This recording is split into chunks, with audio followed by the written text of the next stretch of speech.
Good day, sir. My name is Carjan B. Alonso, and with me are my group mates, and we are group 2. So, we're going to report about the crankshaft deflection. As we all know, the crankshaft is a vital component of our engine, which is responsible for converting the up and down motion of our piston into a rotational motion, right?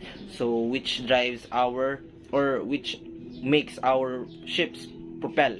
So the crankshaft must be in its original shape and free from any deviation or bending to ensure proper engine performance. So any deviation or whatsoever of the crankshaft can affect engine performance, or resulting into issues such as vibration, wear on the engine bearings, or even a catastrophic engine failure. So crankshaft deflection is important diagnosed procedure to or used to identify any issues with our crankshaft or that could affect our engine performance as a whole.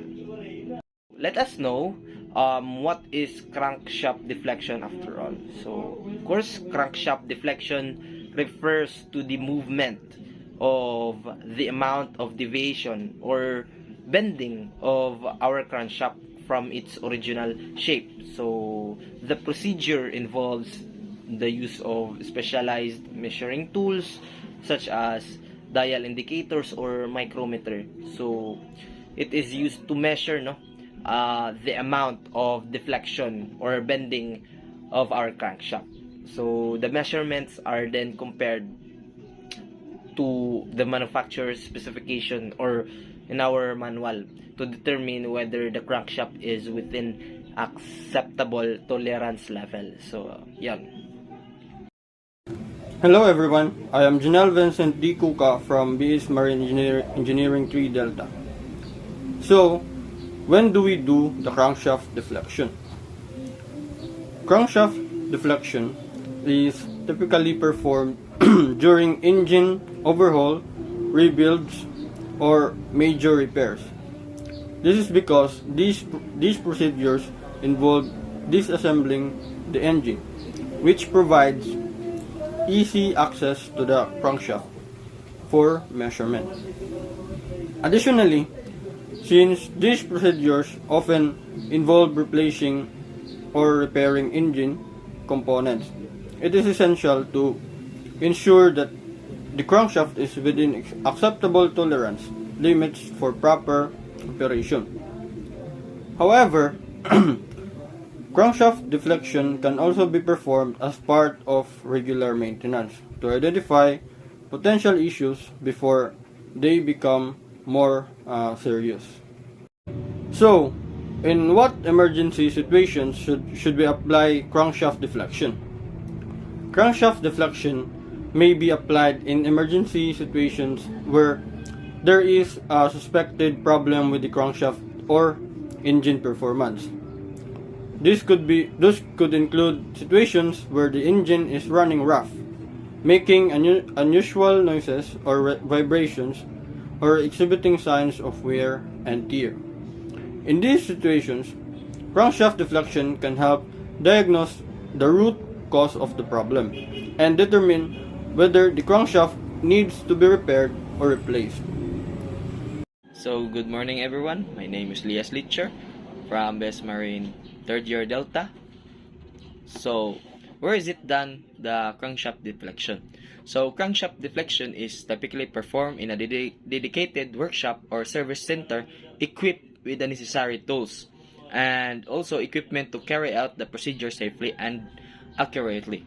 So the workshop or the service center should have a flat, level surface that is clean and free of debris to ensure the accurate measurements. So the technicians performing the procedure should also be trained in the use of specialized measuring tools such as dial indicators and micrometers.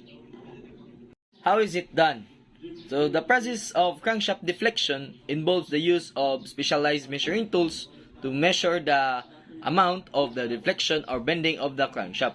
So the technician typically places the measuring tools at various points along the length of the crankshaft, and it rotates to obtain the accurate measurements. So the measurements are then compared to manufacturer the specifications to also to determine whether the crankshaft is within the acceptable tolerance limits. Good day, sir. I am Angel Libralente from 3 Delta. So why do we have to do it? So it is important to perform crankshaft deflection to ensure the proper functioning of the engine. So if the crankshaft is not within acceptable tolerance limit, it can result in a range of problems, including reduced engine performance, increased fuel consumption, and potentially even engine failure. So by performing regular crankshaft deflection checks, any issues can be identified, addressed before they become more serious. So ultimately helping to ensure the longevity and reliability of the engine. So regular maintenance, including crankshaft deflection checks, can also help identify potential issues before they become more serious and costly to repair. So the conclusion: crankshaft deflection is an important diagnostic procedure that should be performed during engine overhauls, rebuilds, or major repairs to ensure that the crankshaft is within acceptable tolerance limit for proper engine performance. Additionally, crankshaft can be performed as a part of regular maintenance.